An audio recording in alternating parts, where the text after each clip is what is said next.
اما بعد فاعوذ باللہ من الشیطان الرجیم بسم اللہ الرحمن الرحیم۔ میرے محترم جناب بدار احمد صاحب ڈائریکٹر راولپنڈی آرٹس کونسل، میری محترم میڈم محمودہ غازیہ صاحبہ میری بہن بھی ہیں اور وہ ڈائریکٹر جنرل بھی رہ چکی ہیں Pakistan national council of the arts کی۔ ابرار احمد خان صاحب جو آل پاکستان پرائیویٹ مینجمنٹ ایسوسی ایشن کے کرتا دھرتا ہیں، ابرار احمد خان ایڈوکیٹ صاحب، عادل انور صاحب، عامر انور صاحب، عادل شاہ صاحب، میڈم سکینہ اور بہت سارے میرے یہ پیارے بچے۔ جب میں اس ہال میں داخل ہوا تو مجھے اپنی 7ویں کلاس یاد آ گئی۔ جب میں نے پہلی تقریر 7ویں کلاس میں سینٹ پیٹرک ہائی اسکول میں کی تھی اور وہ تقریر حضرت امام حسین کے اوپر تھی، تو مجھے یاد ہے میری ٹانگیں کانپ رہی تھی، بڑی مشکل سے الفاظ ادا ہو رہے تھے۔ لیکن جب میں آج ان بچوں کو تقریر کرتے ہوئے دیکھتا ہوں تو مجھے خوشی ہوتی ہے کہ میرا مستقبل بہت پر اعتماد ہے اور جس طرح ان بچوں نے آج پرفارمنس دکھائی ہے، یقین کریں میں شاید اس وقت بچپن میں ہوتا تو شاید سوچ بھی نہ پاتا۔ اور اسٹیج کے اوپر سے تالی مارنا بہت آسان ہے، لیکن جب کوئی بچہ یہاں آ کر تقریر کرتا ہے وہ دنیا کا مشکل ترین کام ہے۔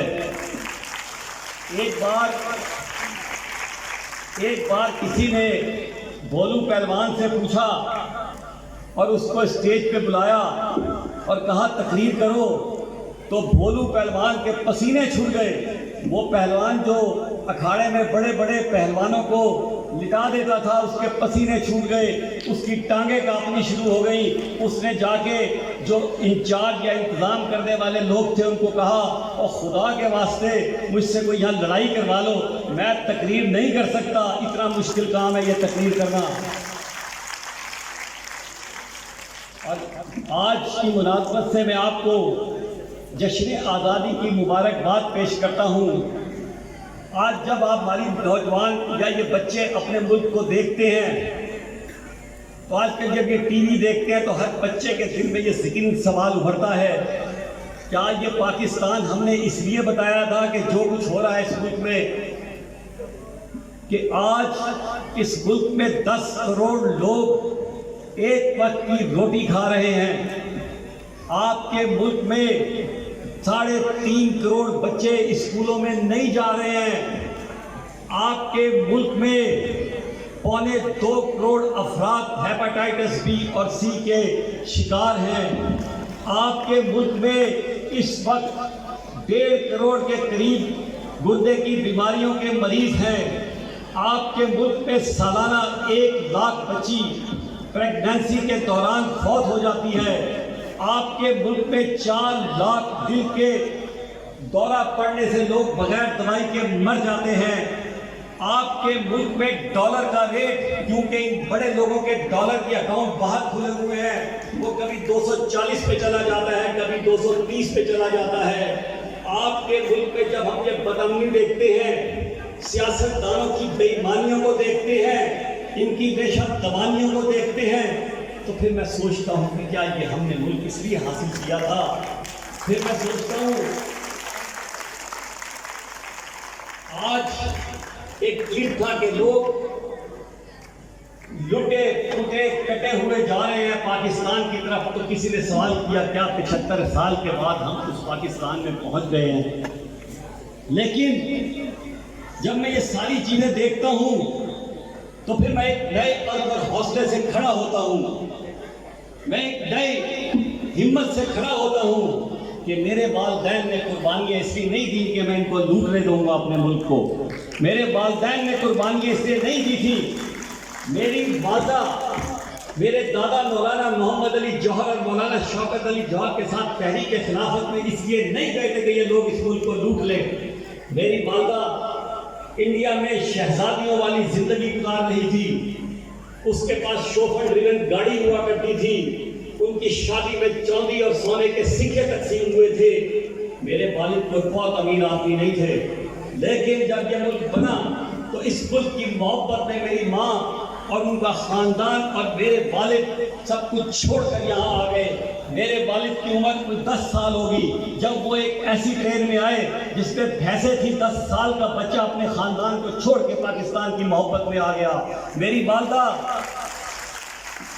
والدہ جو وہاں بادشاہوں اور شہزادیوں والی زندگی گزار رہی تھی، جہاں شاچن چراغ کے ایک کمرے کے اندر بغیر بستروں کے، ایک شاچن چراغ کے گھر کے اندر بغیر بستروں کے، بغیر چادروں کے ہم نے راتیں بسر کی۔ میری ماں نے اس جگہ پہ ہمیں ایک سوچا کہ میں نے اپنے بچوں کو پڑھانا ہے۔ یہ تعلیم کی میں آج اس بات پہ آنے لگا ہوں، وہ ہے تعلیم کی اہمیت۔ میری ماں نے ہمیں ایک وقت کا کھانا کھلایا، ہمیں لڑے کے کپڑے پہنائے۔ میرے باپ نے اس شہر میں ریڑھی بھی لگائی، میرے باپ نے اس شہر میں وہ پھلی بھی بیچی، میرے باپ نے یہ جو آپ کا بازار ہے عورتوں کا، موتی بازار، وہاں میرے باپ نے چھوٹا سا آرٹیفیشل جویلری کا شوکیس بھی لگایا۔ میرے باپ نے میرے ساتھ بیٹھ کے میٹرک بھی کی، میرے پاس بیٹھ کے ایف اے بھی کیا۔ یہ تعلیم کی اہمیت تھی کہ میری ماں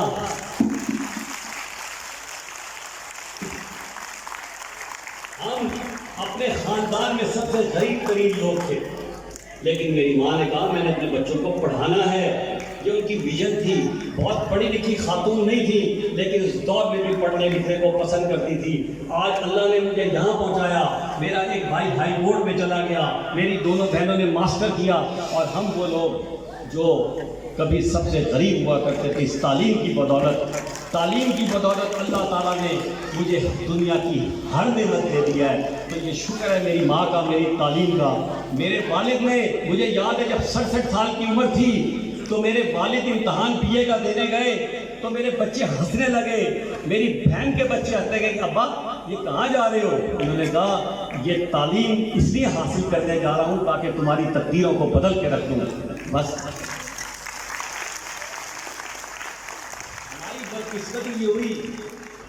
بدقسمتی یہ ہوئی کہ وہ سارے جاہل لوگ، آپ مجھے ایک بات بتا دیں، کوئی ایک سیاستدان کا نام لے دیں جس کے گھر میں کوئی ڈاکٹر بنا ہو، ایک سیاستدان بتانے جس نے سرکاری میڈیکل کالج سے MBBS کیا ہو، ایک سیاستدان بتانے جس نے انجینئرنگ کالج سرکاری سے انجینئرنگ کی ہو، ایک ڈاکٹر، ایک سیاستدان بتا دے جس کے بیٹے نے ایک سرکاری جگہ سے PhD کی ہو۔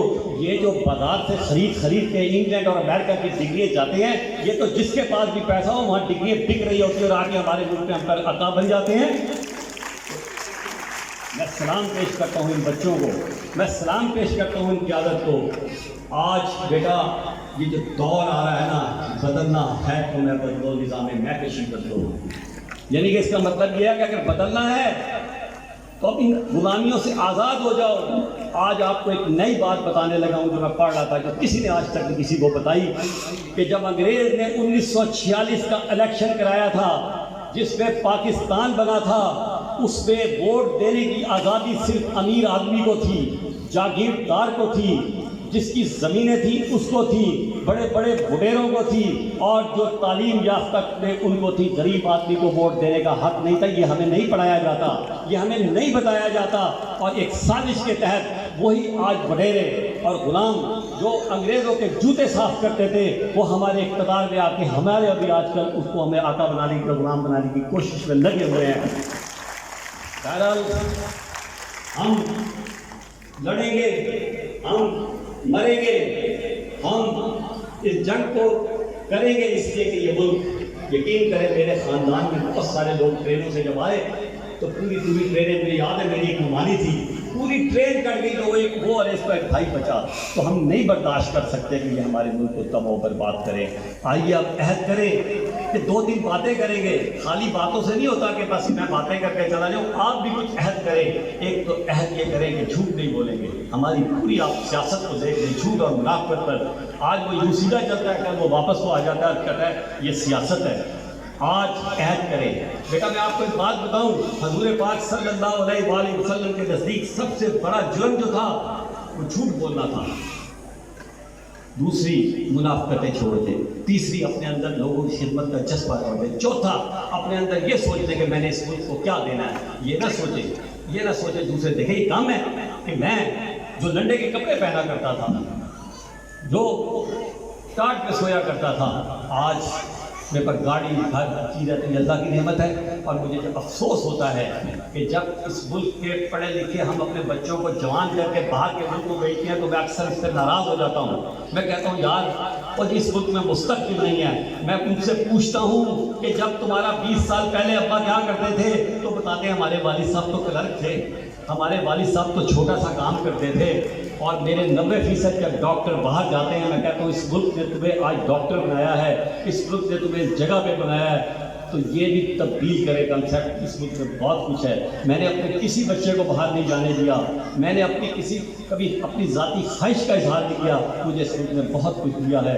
بہرحال اللہ تعالیٰ ڈاکٹر صاحب کو، ان کی ٹیم کو میں مبارک پیش کرتا ہوں کہ جس طرح انہوں نے یہ ایک آج خوبصورت فنکشن ارینج کیا ہے۔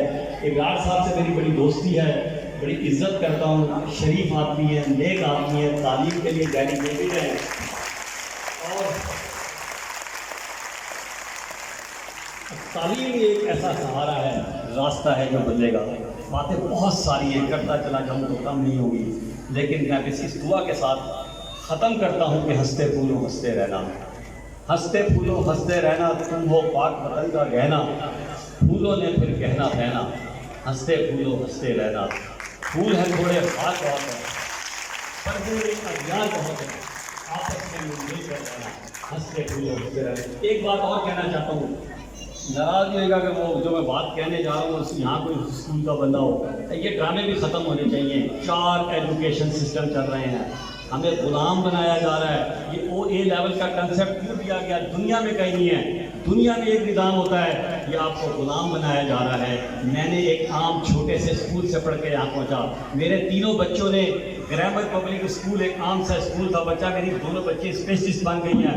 میں نے اپنی ساری نسل کو عام اسکولوں میں پڑھایا ہے۔ یہ جو ڈرامے لگ گئے نا، نام میں نہیں لیتا لیکن آپ بھی پہنچ گئے ہوں گے، یہ سسٹم آپ کو تو یہ مطالبہ کرنا چاہیے میری نئی جنریشن کو کہ ایک سسٹم آج 75 سال میں ہم نظام تعلیم کا نہیں بنا سکے۔ ہم نے ڈرامہ لگایا ہوتا ہے، اردو میڈیم، مدرسے کا نظام، English medium, O level, A level, وہ قومیں ترقی نہیں کرتی جن کی منزل ایک نہیں ہوتی۔ پاکستان زندہ باد۔